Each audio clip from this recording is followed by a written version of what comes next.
Bueno, cuando Alicia hablaba tantas cosas lindas, yo estaba buscando a quién se refería. Dicen que detrás de cada gran hombre hay una suegra sorprendida. Y yo ni de lejos soy un gran hombre, pero de seguro si hubiera estado mi suegra aquí presente, estuviera muy sorprendida, mi querida Alicia. Y esta es la segunda vez que tengo la oportunidad de estar en este auditorio, ¿no? ¿Cuándo me iba a imaginar? Gabriela Mistral se definía a ella misma como la ruda maestra. ¿Cuándo me iba a imaginar que ese rudo estudiante de economía, becado, allá en la Universidad Católica de Guayaquil, que estudiaba con tanto entusiasmo la escuela estructuralista, la escuela cepalina, que admiraba tanto a Prebisch y a tantos otros pensadores de esa escuela, iba a tener la oportunidad de estar 2 veces en este claustro de pensamiento y de esperanza para nuestra América Latina? La primera vez que vine, recuerdo que me encontré con el presidente Ricardo Lagos, y de lo nervioso que estaba, de lo nervioso que me puso, empecé, y el pensamiento, y la teoría económica ha obnubilizado el pensamiento y la capacidad de reflexión de los economistas, en vez de decir obnubilado. Me di cuenta de la barbaridad dicha, pero no la pude corregir. Estoy igual de nervioso, presidente Aylwin, pero ojalá no cometa tantos errores esta vez, ¿no? Muchas gracias por estar aquí, para mí es un gran honor su presencia. Y hoy día mañana tuvo la gentileza, la USACH, la Universidad de Santiago de Chile, de otorgarme doctorado honoris causa, el cual acepté lo más rápidamente posible, como siempre digo, antes que se den cuenta del error cometido. Y hablamos extensamente de los logros de la Revolución Ciudadana. Me habían pedido también hablar de eso. Me voy a referir a aquello, pero en forma muy sucinta. Quisiera profundizar y más bien suscitar discusión, pensamiento, aquí en la CEPAL, sobre las restricciones internas y las restricciones externas, sobre todo, que enfrentan nuestros procesos de cambio. De esto estamos dejando un poquito de hablar, de esas restricciones externas, ¿no? Para la igualdad, para el desarrollo, para vencer la pobreza. Y qué mejor que plantear esas inquietudes aquí, porque Raúl Prebisch, la escuela estructuralista, fueron de las primeras en hablar precisamente de aquello, de las restricciones externas para el desarrollo, hacer un análisis político de relación de fuerzas a nivel internacional con el intercambio desigual, el comercio injusto, la división internacional del trabajo, etcétera. Luego de esta intervención, pues, con todo gusto para atender preguntas y respuestas, con la forma más abierta que ustedes deseen. Pero en primer lugar, quisiera nuevamente agradecer por esta invitación, saludar a Alicia Bárcena, querida amiga, secretaria ejecutiva de la Comisión Económica para América Latina y el Caribe, al señor Patricio Aylwin, expresidente de esta querida República de Chile, a la señora Ángela Jeria, madre de nuestra queridísima Michelle Bachelet. Perdón que le diga nuestra queridísima, porque Michelle no es presidenta solo de Chile, es nuestra, de América Latina. Señor Marcos Enrique Ominami, ex candidato presidencial. Señor Heraldo Muñoz, ministro de Relaciones Exteriores de Chile. Ricardo Patiño, que tuvo una urgencia y ojalá pronto pueda venir, ministro de Relaciones Exteriores y Movilidad Humana del Ecuador. Mañana tenemos una reunión muy importante en Venezuela y está preparando aquello, había algunas complicaciones.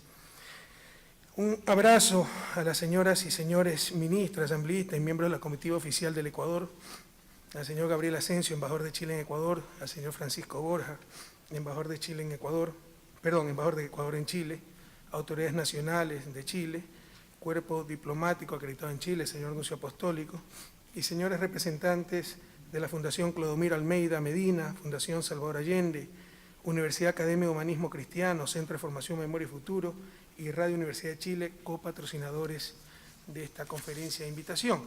Un saludo a los invitados especiales, a las señoras y señores directores y funcionarios de la CEPAL, a las señoras y señores representantes de los medios de comunicación social de Chile y Ecuador, a las ciudadanas y ciudadanos de Chile, Ecuador y la Patria Grande, y sobre todo a los jóvenes estudiantes que veo por ahí interesados en estas pocas palabras que pueda dirigir. Muchas gracias por venir, queridos jóvenes. Ante todo, un saludo afectuoso al hermano pueblo de Chile. Manifiesto nuestra gratitud por la hospitalidad que se nos dispensa cada vez que tenemos el gusto de visitar la patria de Gabriela Mistral y de Neruda, la patria de Allende.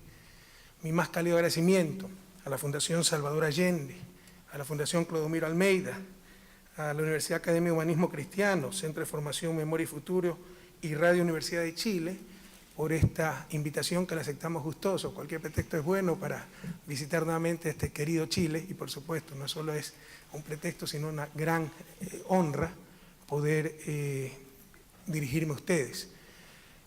Y estas fundaciones Salvador Allende, Clodomiro Almeida, son dos nombres gigantes para el continente, imprescindibles para quienes transitamos con el socialismo como bandera de vida. Mil gracias también por la acogida que nos brinda ahora la CEPAL. Gracias, Alicia, querida amiga, en este espacio que tiene más de academia, de templo del pensamiento económico latinoamericano, que es un sencillo servicio público, funcionarios internacionales, y que fue creado en 1948, ha hecho aportes sustanciales al pensamiento económico, político y social en nuestra región.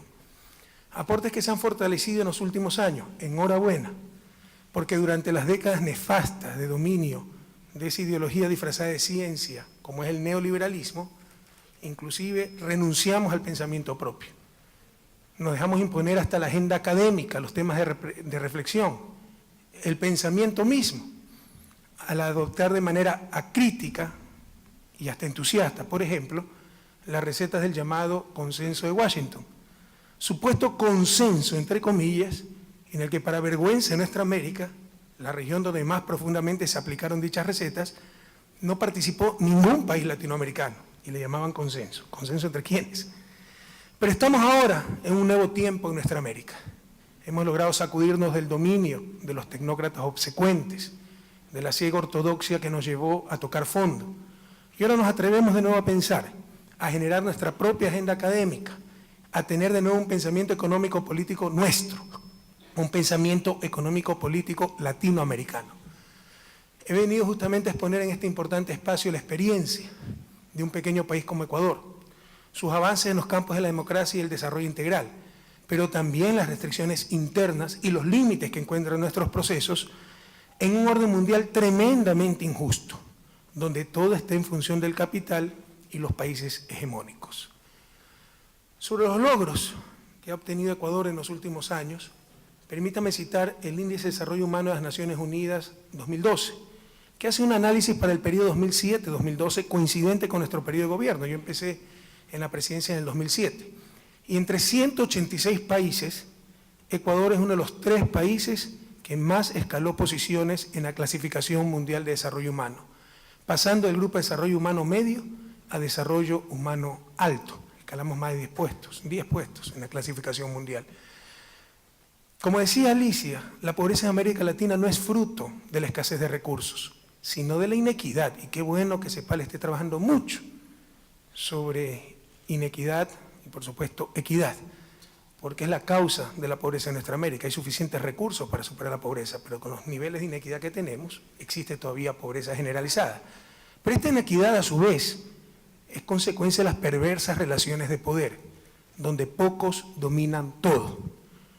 Cambiando esas relaciones de poder al servicio de las grandes mayorías, a través de procesos profundamente democráticos, hemos logrado durante nuestros 7 años de gobierno convertirnos en el líder de Latinoamérica en la reducción de la desigualdad, habiendo disminuido, no incrementado, Alicia, cuidado, más se va a asustar, disminuido en 8 puntos la concentración del ingreso medido por el coeficiente de Gini, reducción 4 veces superior al promedio de América Latina, una de las pocas regiones en el mundo que está finalmente disminuyendo desigualdad, aunque falta mucho por hacer.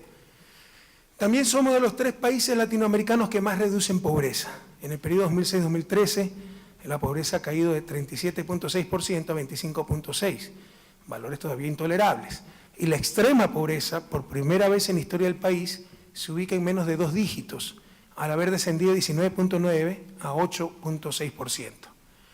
Y Ecuador es una de las economías latinoamericanas, también es una de las economías latinoamericanas más dinámicas, con un crecimiento promedio de 4.3% para el periodo 2007-2013, pese a la crisis del 2009, donde toda América Latina decreció 2%, nosotros no decrecimos, pero crecimos apenas 1%, lo cual no es nada fácil en un contexto de crisis y sin moneda nacional. Y este crecimiento, cuidado, puede haber crecimiento empobrecedor, puede haber crecimiento con desempleo, crecimiento basado en recursos naturales que se van fuera del país. Pero este crecimiento ha sido pro pobre, pro equidad y pro empleo, con una tasa de desempleo que llega para el 2013 a apenas 4.15%, aquí incluso superamos a Chile. Y este año vamos a crecer más que el promedio regional, ¿no? CEPAL calcula 4.5, 5%. La consecuencia lógica de estos logros es la estabilidad política del país. Después de la grave crisis económica de 1999, La inestabilidad era tal que hasta 2007 ningún gobierno había podido acabar su periodo. Y en 10 años tuvimos, depende cómo los cuente, 7 presidentes es la cifra generalmente aceptada, pero tuvimos un vicepresidente que asumió la presidencia por un par de horas y un triunvirato que también por un par de horas asumió el poder, o sea, pudiéramos llegar hasta 11. En todo caso, yo tengo mucho apoyo entre los estudiantes de historia porque les he facilitado muchísimo sus estudios, ¿no? En 7 años solo un presidente, antes en 10 años al menos 7 presidentes. Ecuador era el ejemplo de todo lo malo. Hoy, en cambio, Ecuador es una de las democracias más estables del continente. Desde el año 2006, la Revolución Ciudadana ha ganado 10 procesos electorales de manera consecutiva, entre ellos 2 elecciones presidenciales en una sola vuelta, algo impensable en la historia ecuatoriana. Tenemos las más altas tasas de aprobación popular de la historia del país y del continente entero.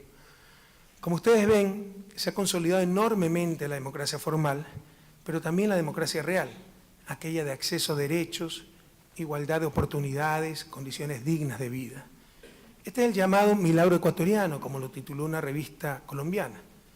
Pero, queridos jóvenes, en desarrollo no existen milagros. Yo soy creyente, sí creo en los milagros, pero en desarrollo no existen milagros.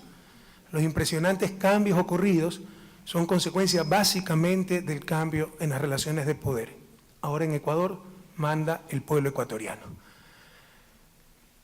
Pero hablemos un poco de desarrollo. ¿Cómo es que hemos logrado salir adelante?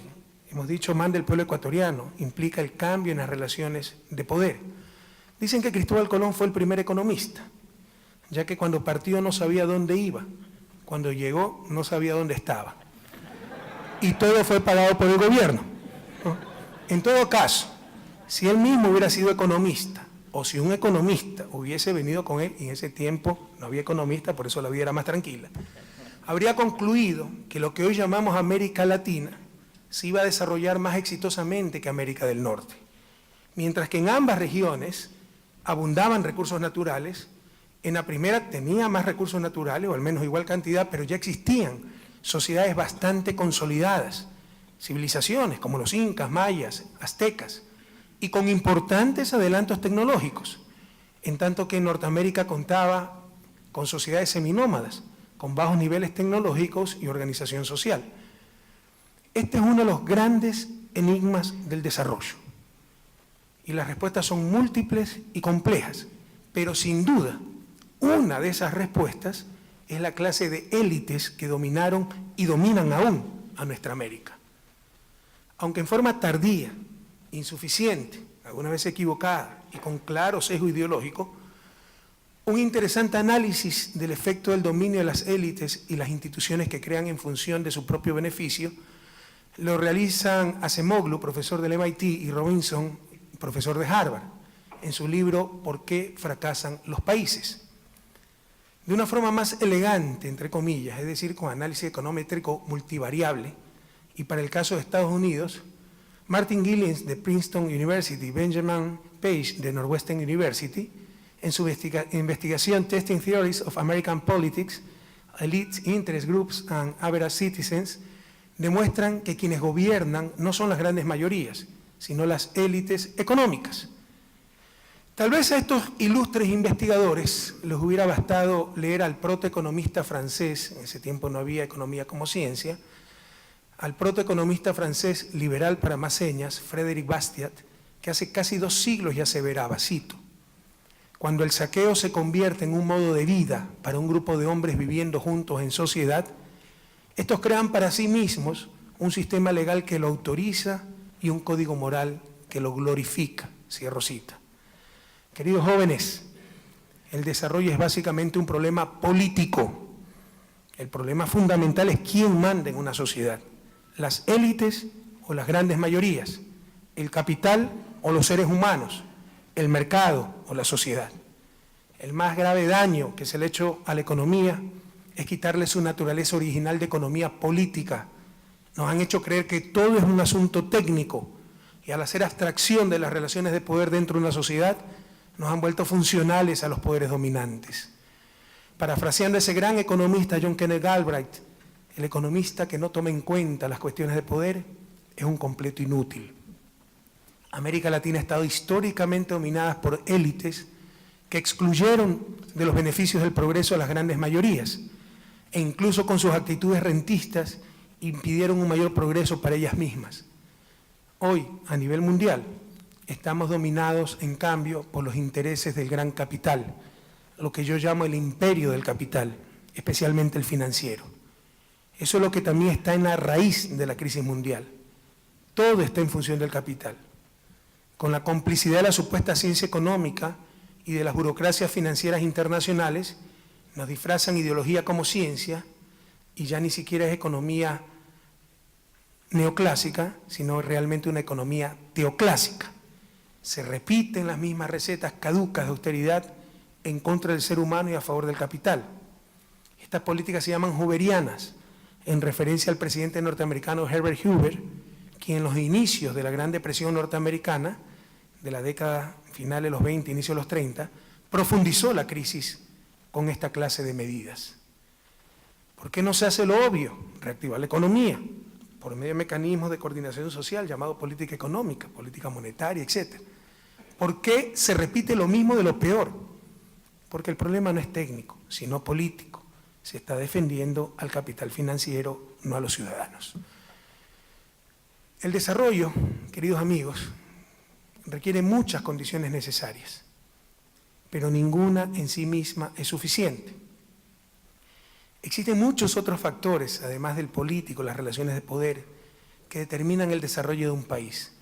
Factores tales como ciencia y tecnología, cultura y valores, y algo muy importante, que lo noto ausente del debate actual, y por eso voy a insistir en aquello en esta intervención, las restricciones externas.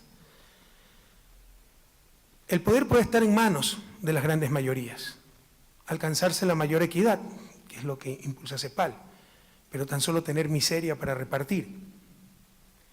La ciencia, tecnología, el talento humano, la innovación, como generadores de riqueza, son también fundamentales para el desarrollo. Es más, considero que los sistemas políticos, económicos y sociales que prevalecerán en el futuro serán aquellos que permitan el mayor avance científico y tecnológico, pero también, y esto es muy importante, y lo veremos más adelante, su mejor aplicación para el bien común. Con la impresionante generación de conocimiento a nivel mundial, los países que no generamos conocimientos, no solo que seremos cada día más ignorantes en términos relativos, sino que también seremos más dependientes de lo que producen otros, un neodependentismo. Por estos motivos, la educación superior ha sido una de las preocupaciones centrales de nuestro gobierno, y a lo largo de estos 7 años aumentamos las asignaciones presupuestarias para educación superior del 1.1% al 2% del Producto Interno Bruto, más del doble del promedio de América Latina, que es 0.8%, y superior incluso al promedio de los países de la OCDE, que es alrededor del 1.7%. Creo firmemente en el poder transformador de la ciencia y la tecnología. Es más, en ese poder, en esa ciencia y tecnología, deposito gran parte de mi esperanza en el futuro del planeta, de nuestra especie, en la posibilidad de alcanzar el buen vivir para toda la humanidad.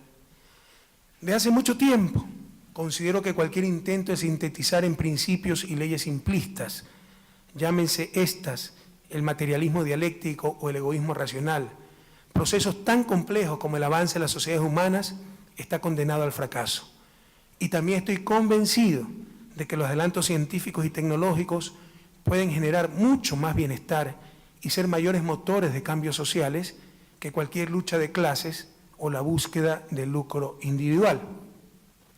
El desarrollo de la agricultura convirtió a la humanidad de nómada en sedentaria. La revolución industrial la transformó de rural en mayoritariamente urbana. Y mucho más recientemente, el espectacular avance de las tecnologías de información y de comunicación, los TICs, transformó a las sociedades industriales en sociedades de la información y del conocimiento.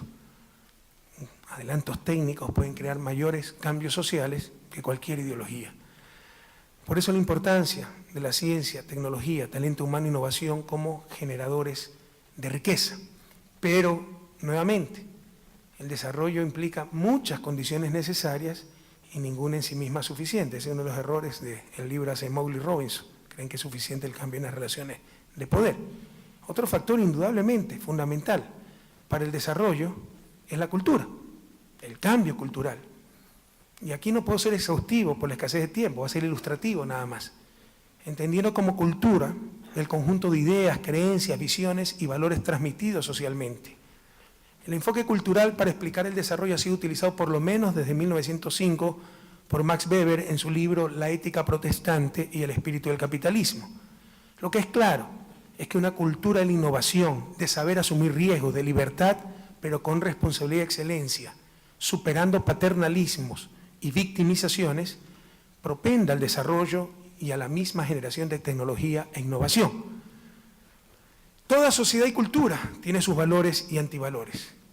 Por ejemplo, tal vez por la dureza de vida, creo que un latinoamericano está mucho más preparado que un norteamericano, anglosajón en general, para soportar situaciones extremas. De esta forma, si un norteamericano y un latinoamericano se pierden en la selva, probablemente después de un año será este último el que sobreviva.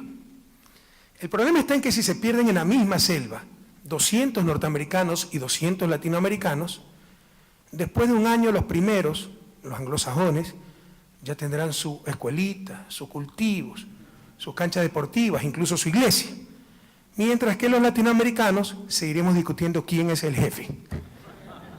No solo aquello, ante la evidencia de retraso, haremos de los problemas virtudes y diremos que ellos pueden ser más ricos, pero que nosotros fuimos más democráticos.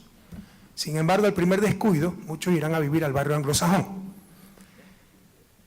Compatriotas, la patria grande, nos falta mucho para la autocrítica, nos falta mucho para aprender a trabajar en equipo, para lograr esa acción colectiva tan importante, organizada, planificada, ya sea por solidaridad o interés, como claramente es el caso anglosajón.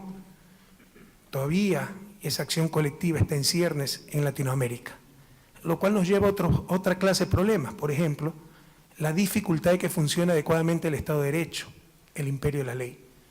Y todos hablamos de cambio, pero que cambie el resto, porque no tengo nada que cambiar. Y ante el primer problema, no es como una cultura anglosajona, error, corrección, analizo, asumo responsabilidades, sanciono, corrijo, sino que le vamos a tirar piedra a la Embajada de Estados Unidos. Y estos problemas culturales, y esto hay que tratarlo, Alicia, esta sería otra línea de acción muy interesante en cuanto a la investigación de la CEPAL, son especialmente graves en el mundo indígena, en nuestros pueblos ancestrales.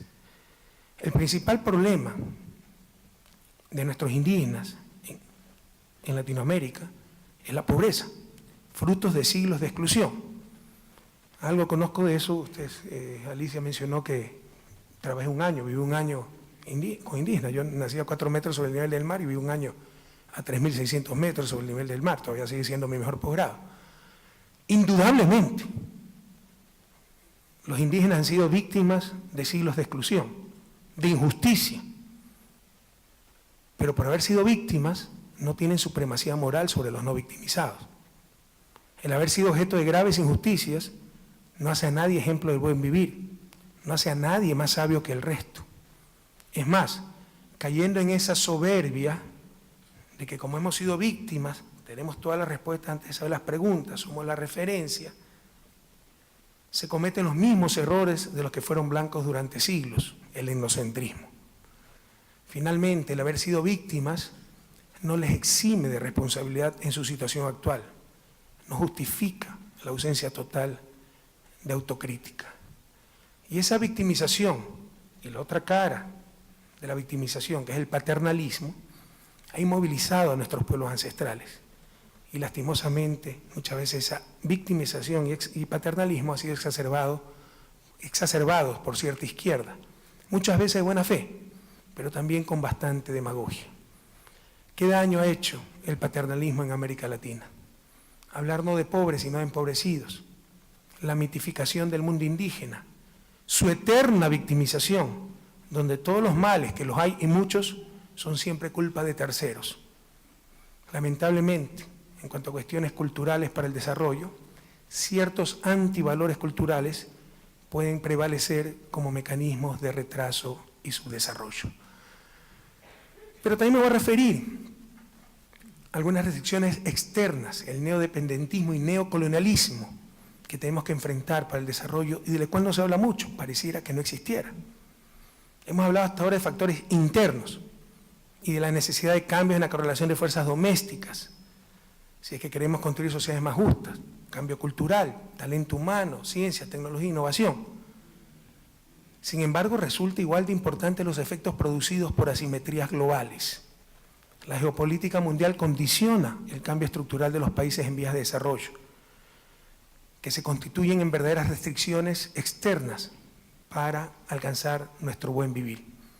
Esto fue considerado explícitamente y por primera vez a nivel teórico y como propuesta de desarrollo por la Escuela Estructuralista Latinoamericana, donde Raúl Prebisch incluyó conceptos como el intercambio desigual expresado en el deterioro de los términos de intercambio, análisis político, intercambio desigual, todo lo cual derivó en una estrategia de industrialización sustitutiva de importaciones, estrategia correcta, mal aplicada. Con esa estrategia, de hecho, podríamos decir que se inició en Alemania, y ni en Alemania, en Estados Unidos, porque Friedrich List, al cual se lo pone como autor de toda esta teoría de la industria infantil, la aprendió de Alexander Hamilton en Estados Unidos.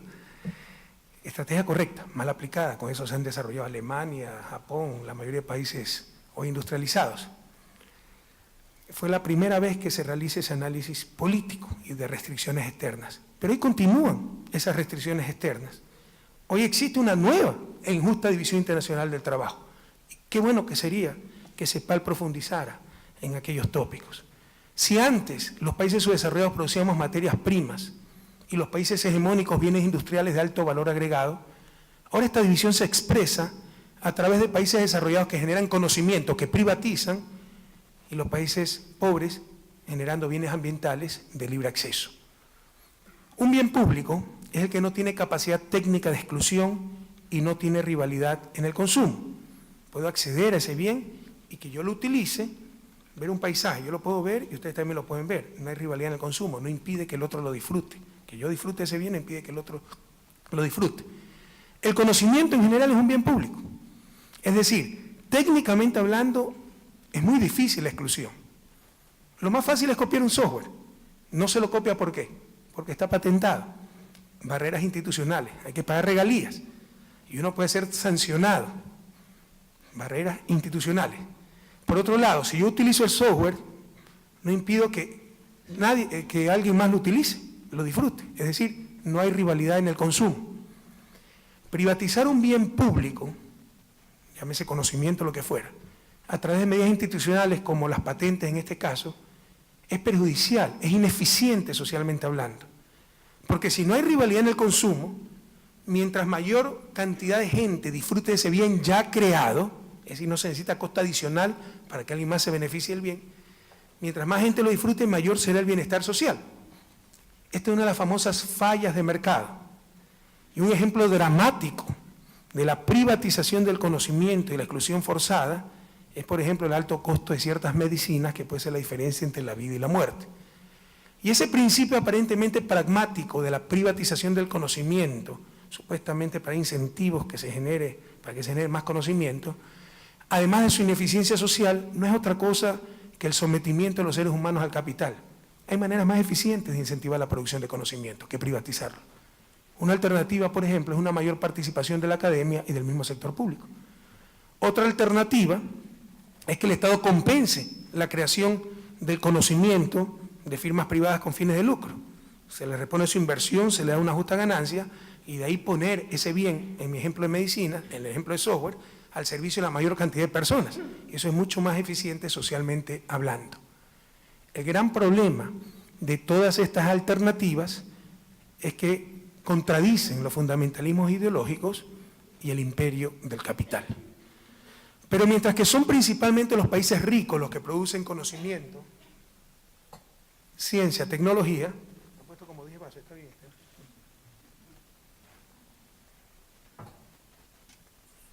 Nuestros países también producen bienes públicos, al menos los países de la cuenca amazónica, pero son bienes públicos ambientales.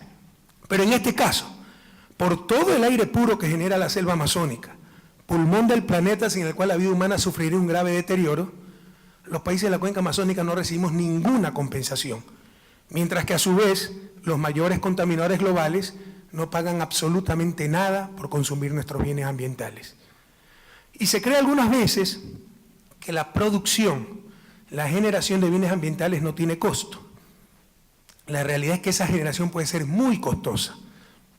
No en cuanto a costos directos, sino en lo que los economistas llamamos, y es el costo relevante, el costo de oportunidad, lo que dejamos de ganar por mantener o generar ese bien. Hoy muchos exigen, por ejemplo, dicho sea de paso sin ninguna solvencia moral, que no se explote el petróleo de la Amazonía. Pero eso implica un costo inmenso por los ingresos no recibidos y por cada día que transcurre con un niño sin escuela, una comunidad sin agua potable o gente muriendo por enfermedades perfectamente evitables, verdaderas patologías de la miseria. Esta, querida Alicia, es la nueva División Internacional del Trabajo.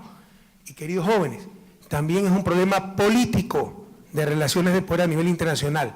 No hay nada que lo justifique, solo el poder. Para ilustrar esto, permítanme poner un ejemplo extremo entre comillas, porque no es tan extremo. Imaginen por un momento si la situación fuera la inversa y los generadores de bienes ambientales fueran los países ricos y nuestros países fueran los contaminadores. Seguramente ya nos habrían hasta invadido, pues, para obligarnos a pagar una justa compensación, entre comillas, y todo en nombre, por supuesto, como tenía que ser, de la civilización, los derechos, etc.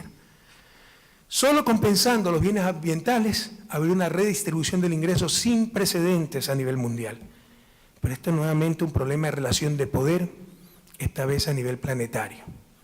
Los grandes contaminadores no firman Kioto, pero en nuestros países hay cárcel si no pagas regalías por un producto patentado. Dicho sea de paso, la cárcel por regalías es lo más cercano a la cárcel por deuda. Ya eliminamos cárcel por regalías y nos quieren sancionar en OMC a todo nivel, ¿verdad? Esas son las soberanías limitadas de nuestros países. Pero lo más triste es que muchas veces los mismos países pobres participan con entusiasmo en estos mecanismos tan injustos y ni siquiera entendemos los instrumentos que se utilizan para mantenernos en el rol asignado por esta nueva división del trabajo. Por ejemplo, como manifiesta nuestro querido amigo Álvaro García Linera, vicepresidente boliviano y uno de los más grandes pensadores, en mi criterio, más grandes pensadores latinoamericanos en nuestro tiempo, cito, varias ONGs no son realmente organizaciones no gubernamentales, sino organizaciones de otros gobiernos en nuestro territorio, y el vehículo de la introducción de un tipo de ambientalismo colonial que relega a los pueblos indígenas al papel de cuidadores del bosque amazónico. Cierro cita. Invirtiendo en talento humano, ciencia, tecnología e impulsando la innovación, superaremos de forma inteligente, humana, soberana la economía extractivista, sin el absurdo de rechazar el aprovechamiento de nuestros recursos naturales y ser mendigos sentados en costales de oro, y sin someternos a esa injusta nueva división internacional de trabajo que nos quieren imponer. Somos perfectamente conscientes de nuestras limitaciones como un país pequeño, y ya vamos a hablar de eso también, y que no podemos cambiar un injusto orden mundial, pero tampoco vamos a aceptar pasivamente el papel que se nos ha asignado en la nueva división internacional del trabajo. Y entre las restricciones externas, aunque no lo crean, hablemos de derechos humanos. Ya vamos a ver qué tiene que ver lo uno con lo otro. Ecuador es uno de los 7 países de los 34 del continente que ha suscrito absolutamente todos los instrumentos interamericanos de derechos humanos. Todos. Como en cualquier verdadero Estado de Derecho, se persiguen delitos, no personas. Pero precisamente porque ya todos somos iguales ante la ley, enfrentamos el ataque a los poderes fácticos que siempre estuvieron por encima de esa ley. Cuando estos grupos proclaman que su libertad de expresión está siendo negada, es porque buscan impunidad para que sus medios de comunicación sigan manipulando la verdad. Cuando hacen acusaciones de irrespeto a los derechos humanos, es porque por fin la ley es para todos. Cuando hablan de dictadura y autoritarismo, es porque ya no pueden someter a nuestro gobierno a sus caprichos e intereses. Pero lamentablemente, históricas instancias de derechos humanos también se han convertido en instrumentos políticos de persecución de gobiernos progresistas y restricciones externas para nuestro desarrollo. Se están discutiendo las reformas a la Comisión Interamericana de Derechos Humanos, la cual está totalmente dominada por países hegemónicos, por el ONGismo más infantil, que cree que el único poder que puede atentar a los derechos humanos es el Estado, cuando cualquier poder puede atentar a los derechos humanos, el poder económico, las farmacéuticas, por ejemplo, que por su rentabilidad condenan a la muerte a los pobres que no pueden comprar medicinas para salvar sus vidas. Los medios de comunicación, el poder mediático, que atentan contra los derechos humanos, a la reputación, intimidad, prestigio de las personas. Poderes extranjeros que pueden invadir, bloquear otros países. La primera pregunta que tendríamos que hacernos es, ¿por qué tenemos que discutir en Washington? ¿Cómo es posible que la sede de la Comisión Interamericana de Derechos Humanos se encuentre en un país, escúchenme bien, que no es Estado parte del Sistema Interamericano de Derechos Humanos? Porque no ha ratificado el Pacto de San José, sustento del sistema. Y de hecho, no ha firmado ninguno de los instrumentos interamericanos sobre derechos humanos. Hablemos de derechos humanos, con todo gusto. Por el caso de Julian Assange, que todos ustedes conocen, tuvimos que hacer un análisis exhaustivo de tratados internacionales e instrumentos sobre derechos humanos. Les puedo decir que los países que más hablan sobre la materia son los que en la práctica menos han firmado convenios vinculantes. Los que firmamos todo, Corte Penal Internacional, Pacto de San José y un largo etcétera, somos los países latinoamericanos. Muy bien por nosotros, lo hacemos por convicción, pero insisto, tampoco vamos a permitir ningún tipo de neocolonialismo. De igual manera, ¿cómo se puede sostener?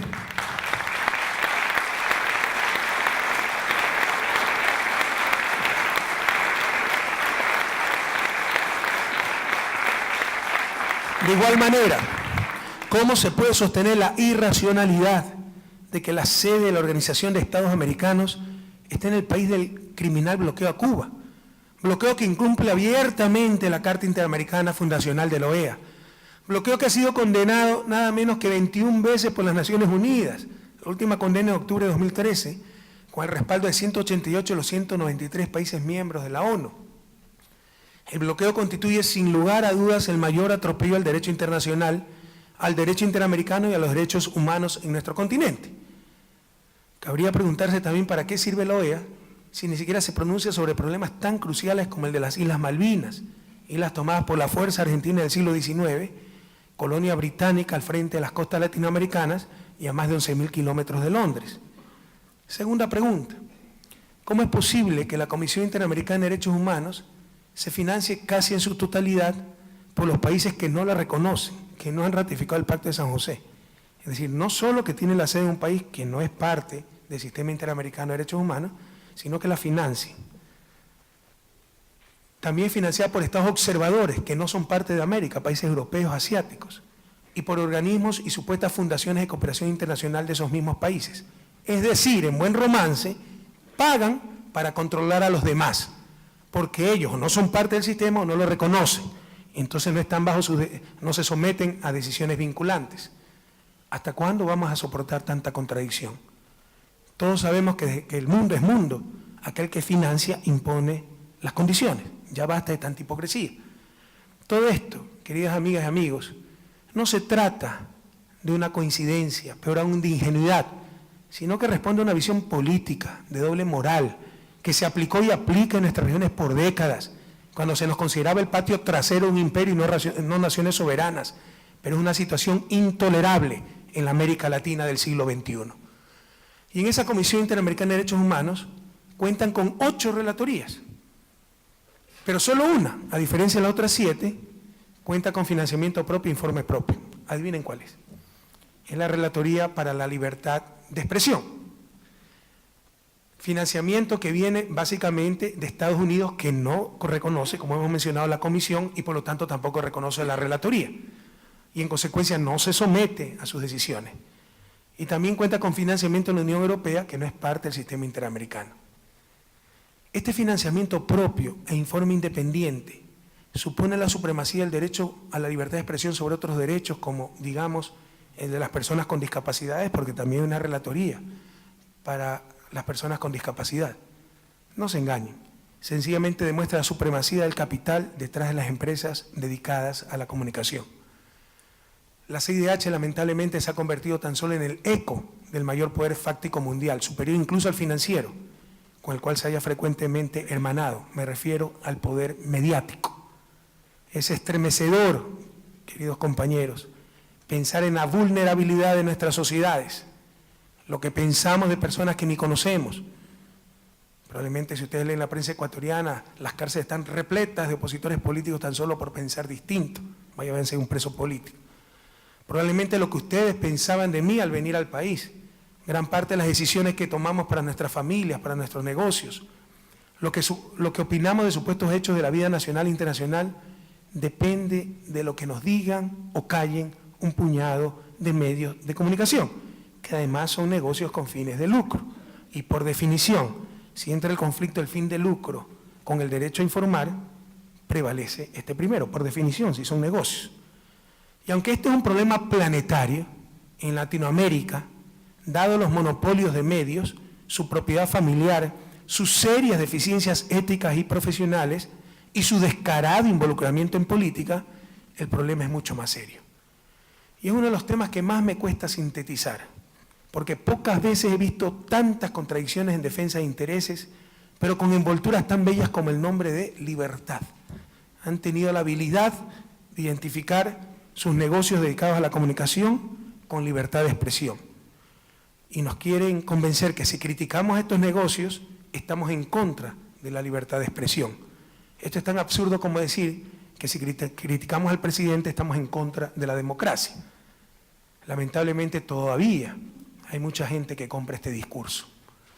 El poder mediático es inmenso, sin legitimidad democrática. ¿Qué legitimidad tiene el haber tenido plata para comprarse una imprenta? Sometido al capital y con poderosos mecanismos de autodefensa, ya que a cualquier crítica tiene la capacidad de convertirla en atentado a la libertad de expresión. De la generación de la opinión pública pasaron a imponernos el estado de opinión. Esto no fortalece la democracia ni el Estado de Derecho, atenta contra ellos. Estoy convencido que una buena prensa es vital para la democracia, pero una mala prensa es mortal para esa misma democracia.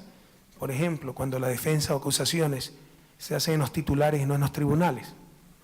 No importa lo que se haya propuesto en la campaña electoral y lo que el pueblo, el mandante en toda democracia haya ordenado en las urnas. Lo importante es lo que aprueben o desaprueben en sus titulares los medios de comunicación. Ese es el Estado de opinión en lugar del Estado de Derecho. Nada tiene que ver con democracia. Y al defender los intereses de estos grandes medios, no se está defendiendo la libertad de expresión, peor aún los derechos humanos. Se está defendiendo tan solo y como siempre los privilegios del gran capital. Otro caso, en cuanto a restricciones externas que enfrentamos para nuestro desarrollo, es ese atentado a la soberanía de nuestros estados, que constituyen los tratados de protección recíproca de inversiones, donde el capital tiene más derechos que los seres humanos y cualquier transnacional puede llevar a un país soberano a un arbitraje sin siquiera tener que agotar las instancias jurídicas internas, de hecho sin acudir a ninguna. Si ustedes quieren ir a instancias interamericanas de derechos humanos, primero tienen que agotar las instancias jurídicas nacionales, pero una transnacional con estos tratados puede llevar directamente a un Estado soberano a estos centros de arbitraje donde se han dado aberraciones terribles. Estos tratados impuestos, sobre todo en los años 90, en plena noche neoliberal, aceptados por gobiernos entreguistas, son atentados a la soberanía de nuestros países. El informe publicado por la Transnational Institute y el Corporate Europe Observatory, titulado Cuando la injusticia es negocio, señala que un pequeño grupo de estudios jurídicos, árbitros y especuladores financieros internacionales alimenta interesadamente un auge del arbitraje que se ha multiplicado 4 o 5 veces. Este es un informe europeo. Auge del arbitraje de inversiones que cuesta a los ciudadanos miles de millones de dólares e impide que se adopten leyes en beneficio del interés público. Según el estudio, un selecto grupo de abogados y árbitros internacionales, cito, se está enriqueciendo a partir de las disputas entre inversores y estados en los tribunales internacionales, cierro cita, y promueven activa y permanentemente nuevos casos, y cito nuevamente, cabildean en contra de toda reforma a favor del interés público, cierro cita. Cecilia Olivet, una de las autoras del informe, afirma que, cito, la presunta imparcialidad e independencia del arbitraje de inversiones es totalmente ilusoria. Los gobiernos tienen las manos atadas, mientras que las multinacionales se benefician. Un pequeño grupo de firmas de abogados incita a las corporaciones a demandar a gobiernos, cierro cita. La investigadora asegura, además, que un grupo de árbitros usa su influencia para garantizar que las normas del sistema no dejen de beneficiar a los inversores y las demandas contra gobiernos sigan generando millones de dólares. Los tratados significan, estos tratados de protección recíproca de inversiones significan la privatización del derecho y el despojo de la soberanía jurídica de nuestros estados. Estamos organizando a todos los países perjudicados por las transnacionales a unirnos en la lucha contra tanta explotación. Separados serán las transnacionales las que nos impongan las condiciones. Unidos seremos nosotros los que impondremos las condiciones al capital internacional. Y otro ejemplo de las restricciones externas que padecen nuestros países se refiere al Grupo de Acción Financiera más conocido como Gafi. Ustedes saben que Estados Unidos fue objeto el 11 de septiembre de 2011 de uno de los peores atentados terroristas de la historia, que cegó la vida de centenas de personas, muchas de ellas ecuatorianos migrantes. Más de 30 ecuatorianos murieron en los atentados. Como saben, luego de la referida tragedia, los Estados Unidos advirtieron que era necesario controlar el movimiento de capitales, ya que descubrieron que el financiamiento de ese cáncer llamado terrorismo se había generado desde las propias cuentas de bancos americanos, y reforzaron dentro del grupo de las 7 potencias autodeclaradas las más ricas del mundo, el Grupo de Acción Financiera Internacional o Gafi, con el fin de establecer mecanismos de coordinación para que todos nuestros países tengan un adecuado control del financiamiento del terrorismo y el narcolavado. En Sudamérica estas acciones se denominaron Gafi Sud, Gafi del Sur. Esa buena intención inicial se ha convertido en un nuevo mecanismo de dominación de los países hegemónicos, ya que ahora realizan evaluaciones, entre comillas, para supuestamente determinar los países que no cumplen con los estándares de control, pero son evaluaciones políticamente utilizadas contra los países, en la realidad, que no siguen las corrientes políticas de Washington y con el fin de realizar retaliaciones políticas. A nosotros el Gafi, después de establecer relaciones con Irán, nos empezó a perseguir por todos lados. Y la OCDE ha demostrado en un reciente estudio que los mismos países ricos no cumplen con estos estándares, pero son siempre los países del sur quienes están en las listas negras y grises de este organismo. Esperamos que el mundo reclame por esta doble moral y que aquellos bancos en los paraísos fiscales, muchas veces territorio de los mismos países ricos, empiecen a cumplir con el mundo.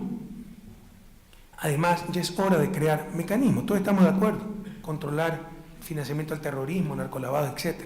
Pero ya es hora de crear mecanismos de controles internacionales legítimos, por medio, por ejemplo, de las Naciones Unidas, no por medio de 7 naciones, por respetables que sean, que se autodenominaron los árbitros del mundo.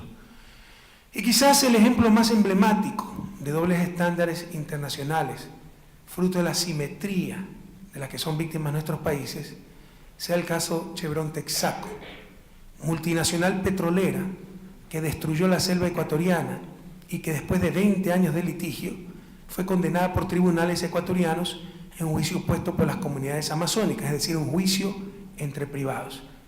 10 años se pasó Chevron Texaco luchando para que no se le enjuicie en Nueva York, sino en cortes ecuatorianas, y luego, cuando vio que iba a perder el juicio, se ha pasado los últimos años tratando de destrozar esas mismas cortes de Ecuador. Con su prepotencia y su poder corrupto y corruptor, para evitar su responsabilidad, la petrolera Chevron Texaco ha llevado al Estado ecuatoriano al Tribunal Arbitral de La Haya en el marco del Tratado de Protección Recíproca de Inversiones firmado con Estados Unidos. Y el tribunal se ha declarado competente para tratar el caso, pese a que no es un juicio entre Estado y transnacional, sino un juicio entre privados, lo cual no es materia de arbitraje. Y no obstante que Texaco dejó de operar en Ecuador en 1972, fue comprada a inicio del siglo XXI por Chevron, pero Texaco dejó de operar en Ecuador en 1922 y el tratado con Estados Unidos de 1997, es decir, aplican retroactivamente el tratado, violando principios universales del derecho. Ya nada sorprende en una institucionalidad internacional que no está en función de la justicia, sino tan solo del más fuerte. Me invito a todos ustedes a visitar mi país e ir a la selva a meter sus manos en las piscinas tóxicas dejadas por Texaco. Esa mano, 30 años después, saldrá llena de brea, llena de residuos de petróleo. Esa es la mano sucia de Chevron.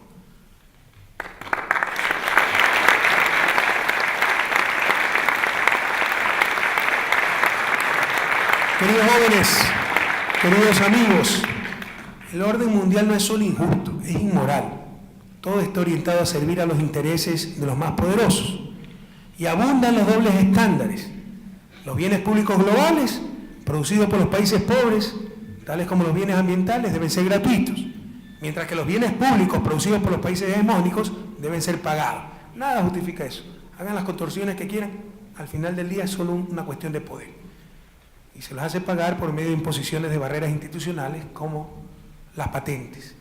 Si he aprendido algo en estos 7 años como presidente, es que al mundo lo domina el capital y los intereses de los países hegemónicos, que también están dominados por dicho capital. Por eso los indignados en Europa, Occupy Wall Street, en Estados Unidos, porque sus ciudadanos se están dando cuenta de ese dominio. Mientras esta situación no cambie, tendremos democracias restringidas o abiertamente ficticias y falta de gobernabilidad nacional. Ustedes han hablado en la CEPAL de gobernanza de nuestros recursos naturales, y falta de gobernabilidad nacional en los países más débiles, así como falta de gobernanza a nivel mundial. Hoy se habla mucho de globalización, pero una globalización que no busca crear sociedades planetarias, sino tan solo mercados planetarios, que no busca crear ciudadanos del mundo, sino tan solo consumidores en el mundo, y que sin mecanismos de gobernanza adecuados tendrá, como efectivamente tiene, serias complicaciones. Pienso en la analogía que tiene la globalización neoliberal con el capitalismo salvaje del siglo XVIII, cuando empezó la revolución industrial, cuando los niños morían frente a las máquinas, se trabajaba 7 días, niños hasta 5 años de edad, 12, 14 horas diarias. ¿Cómo se pudo frenar tanta explotación? Con la consolidación de estados nacionales y de esta forma acción colectiva que permitió poner límite a estos abusos y distribuir de mejor manera los frutos del progreso técnico.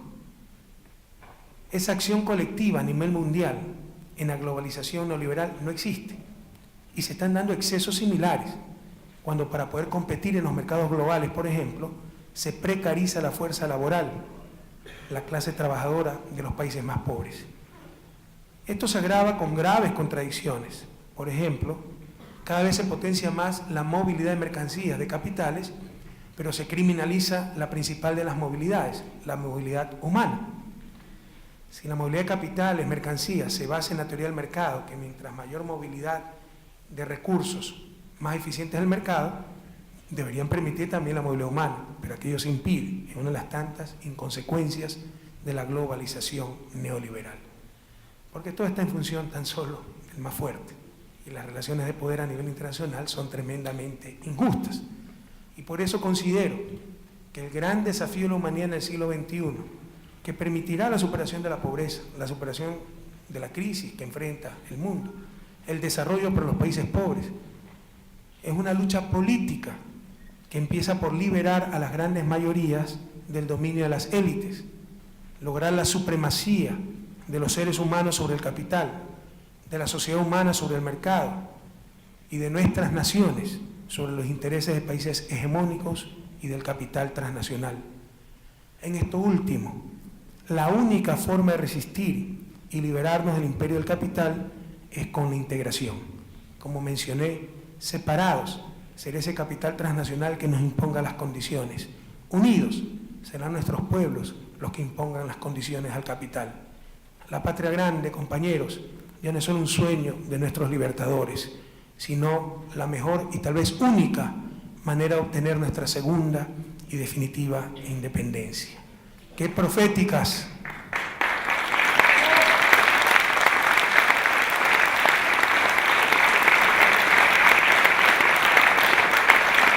¡Qué proféticas que fueron las palabras de Salvador Allende en su discurso de posesión del 5 de noviembre de 1970!